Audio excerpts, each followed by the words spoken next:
ఊరి పెద్ద సిద్ధయ్య చెప్పండ్రా అని అన్నారు. మా చదువు పూర్తయింది. ఇప్పుడు వ్యాపారం చేద్దాం అనుకుంటున్నాం పెద్దయ్యా. ఆహా, ఏం చేద్దామని? అదేనయ్యా, మన ఊరి ముఖ్య వ్యాపారం ఉంది కదా, రొయ్యల వ్యాపారమే. మీరైతే చుట్టుపక్క ఊళ్ళకి వెళ్తున్నారు, మేం పట్నానికి తీసుకెళ్లి అక్కడ వ్యాపారం చేద్దామని ఆలోచిస్తున్నాం. పెద్దవాళ్ళంతా ఏం మాట్లాడకుండా ఆశ్చర్యపోయి అలా ఉండిపోయారు. ఏమైందయ్యా? ఇక మిగతా వాళ్ల వంక చూసి కుర్రోళ్ల వైపుకు తిరిగాడు సిద్ధయ్య. మేమా పని చెయ్యలేక కాదు గణపతి, అక్కడ వ్యవహారాలంతా వేరేలా ఉంటాయి, అందుకే మేమక్కడి వరకు వెళ్ళటంలా. అయినా మీరు మొదటిసారి ఏ అనుభవం లేకుండా పట్నం తీసుకెళ్తా అంటున్నారు. అవును బాబాయ్, మేం చేయగలం, ఒకసారి ప్రయత్నించి చూస్తాం, దగ్గరలోనే ఉన్న పట్నానికి వెళ్ళొస్తాం. ఒక అవకాశం ఇద్దాం అని అందర్నీ ఒప్పించి, సరేరా, కొన్ని రోజులు చూస్తాం, జాగ్రత్తగా పనిచేయండి. కొన్ని రోజులు అయ్యాక మీకే తెలుస్తుంది కదా, చూద్దురుగాని. అక్కడే ఉన్న రాజయ్య వాళ్ల మాటలు విని ఇలా అన్నాడు. అసలుకే మన ఊరికి రొయ్యలకి మంచి పేరుంది, అది చెడగొట్టబాకండి.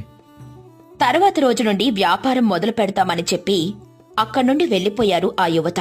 ఆ విషయం ఊరంతా తెలిసి అప్పుడే వ్యాపారంలో అడుగు పెట్టబోతున్న ఆ ఊరి యువతిని చూసి అంతా ఆనందించారు. వాళ్ల అమ్మలను అయితే ఎవ్వరూ ఆపలేకపోతున్నారు. చాలా గర్వంగా మా పిల్లలు పెద్దోళ్ళైపోయారని చెబుతున్నారు. రోజు రాత్రి ఊరంతా ఎలా బయట బుట్టలు పెట్టి ఉంచుతారో అలానే వీళ్లు ఆ రోజు రాత్రి కూడా పెట్టారు. మరుసటి రోజు ఉదయాన్నే లెగిచి రొయ్యలు తీసుకుని పట్నానికి బయలుదేరారు. అరే, ఒక్కొక్కరు 2-3 వీధులకు వెళ్దాం, అలా అయితే మొత్తం అంతా పుట్టవుతుంది, సరేనా? సరేరా అంటూ అక్కడ్నుండి విడిపోయి అమ్మకానికి వెళ్లారు.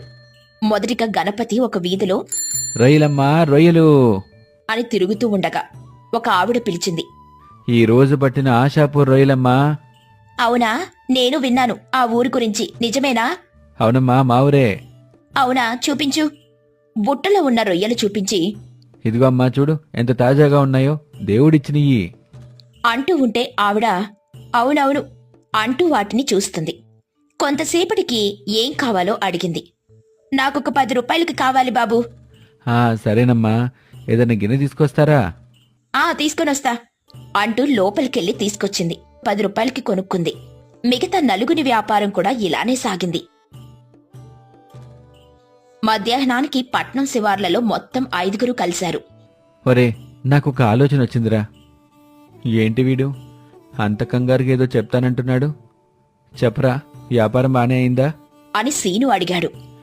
చాలా బాగా అయిందిరా, మొత్తం అన్నీ అమ్మేశాను. మరి మీరు? అందరూ ఒకేసారి